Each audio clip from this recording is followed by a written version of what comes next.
Leemos en el Evangelio según Lucas, en su capítulo 2, desde el texto 1 al texto 7.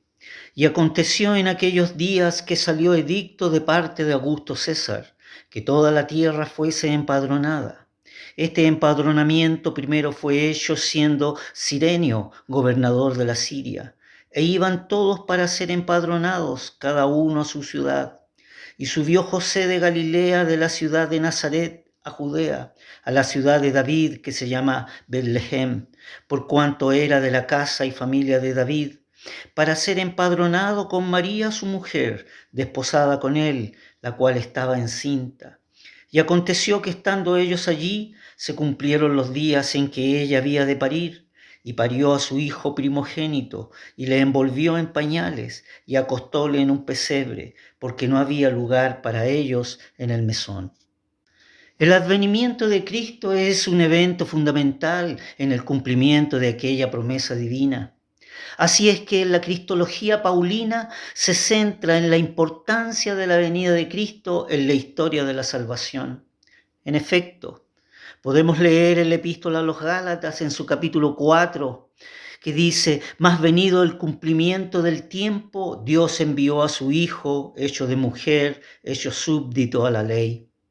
El texto hace referencia de una manera más sublime acerca de la aparición del Mesías prometido, el Señor Jesús, el Salvador, cuya misión ha sido establecida en la soberanía y en la gracia divina desde antes de la fundación del mundo. Notables son las expresiones del apóstol, inspirado por el divino autor, manifestando al menos 4 puntos de importancia en este texto. Primero, mas venido el cumplimiento del tiempo. Esta frase sugiere que Dios consolidó un plan y un propósito para la historia del hombre y que el advenimiento de Cristo es el cumplimiento de ese plan. El vocablo usado en el griego koiné es pleroma, que significa plenitud, lo que llena, el pleno cumplimiento, y expresa el tiempo previsto, es decir, el tiempo determinado de la aparición del Mesías prometido en el mundo. Segundo, Dios envió a su Hijo. La venida de Cristo, el Mesías prometido, es presentado como un envío divino, lo que destaca la iniciativa de Dios en la salvación del hombre.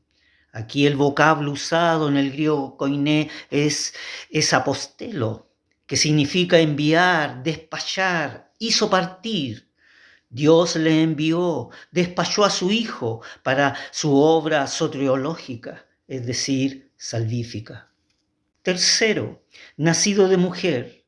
La mención de que Jesús, el Cristo, fue nacido de mujer destaca su humanidad y su identificación con la condición humana. El vocablo usado aquí en griego koiné es genomenón, del verbo genomai, que significa llegar a ser o hacer. A partir de la encarnación comienza la historia temporal del Dios hecho hombre, es decir, en carne humana. Cuarto, nacido bajo la ley. Esta mención se refiere a que Jesús se sometió a la ley divina y cumplió todos sus requerimientos. El vocablo usado aquí en el griego koiné es uponomón, que significa bajo la ley. Sería uno que estaría sujeto a los preceptos y requerimientos divinos para satisfacción de Dios, su Padre. Sin embargo, el relato del nacimiento de Jesús, tal como lo tenemos en el texto que nos ocupa, no es una continuación de anunciación, sino la narrativa de un hecho histórico. Los tiempos de los gentiles están en plena vigencia y el dominio de Roma, el cuarto reino señalado por el profeta Daniel, está en su pleno apogeo. El evangelista Lucas, con su lenguaje claro y sencillo, nos ubica en el cumplimiento del tiempo del advenimiento del Mesías prometido.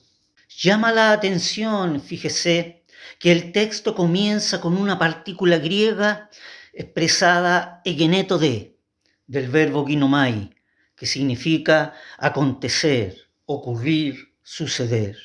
Por lo tanto, la expresión "y aconteció" es una marca sintáctica para poder expresar la introducción narrativa, la cual la volveremos a encontrar cuando Lucas introduce el relato del nacimiento del Señor Jesús.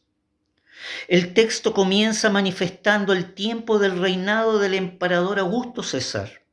El párrafo consta de dos partes. Primero, la proclamación del decreto. Este destaca la autoridad y poder del Imperio Romano. El empadronamiento fue ordenado por Quirino o Cirenio, el cual fue un funcionario romano que se desempeñó como legado imperial en Siria durante el reinado de Augusto. Segundo, la aplicación del decreto. Iban todos para ser empadronados, dice el texto, cada uno a su ciudad. El evangelista nos da a entender que la aplicación del edicto es causa del viaje a Betlehem de Judá. José y María viajan desde Nazaret a Betlehem para empadronarse, cumpliendo así con el decreto de Augusto. La mención de que José era de la casa de David destaca la conexión de Jesús con la línea davídica y su identidad como el Mesías, es el hijo de David. El hecho que Jesús naciera en Betlehem de Judá cumple la profecía dada por el profeta Miquías. Y la mención de María subraya la importancia del nacimiento de Jesús y su identidad como hijo de Dios. José y María llegan a su destino. El texto en el griego koiné abre su narrativa nuevamente con la expresión egenetodé, y sucedió. Detrás de esta sencilla y expresiva palabra está la realidad más notable de las escrituras inspiradas. Como dirían los teólogos, está la providencia divina, o más bien dicho, la soberanía de Dios. Fíjese que llama la atención, María se nos presenta como si no la conociésemos. Es decir, no hay una sola palabra, ni de la concepción divina, ni del nacimiento virginal. José y María están allí como una de las tantas parejas, viviendo un suceso plenamente natural y humano. María ha tenido un verdadero embarazo, Jesús un verdadero nacimiento.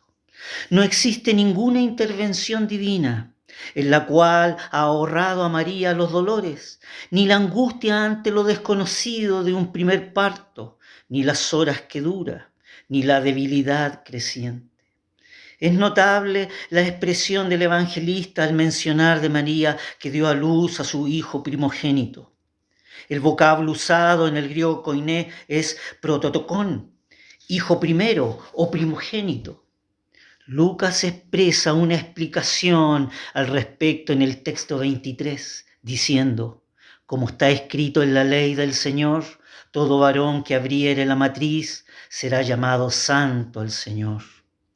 Al presentar esta incomparable persona, que es Dios hecho hombre, las Escrituras afirman que en la encarnación esta persona retuvo su deidad en su ser.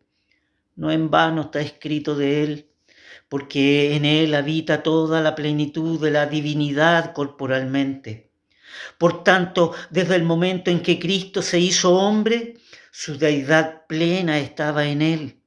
Solamente que su carne velaba su divinidad, para que usted también pueda expresar de él, tú eres el Cristo, el Hijo del Dios viviente.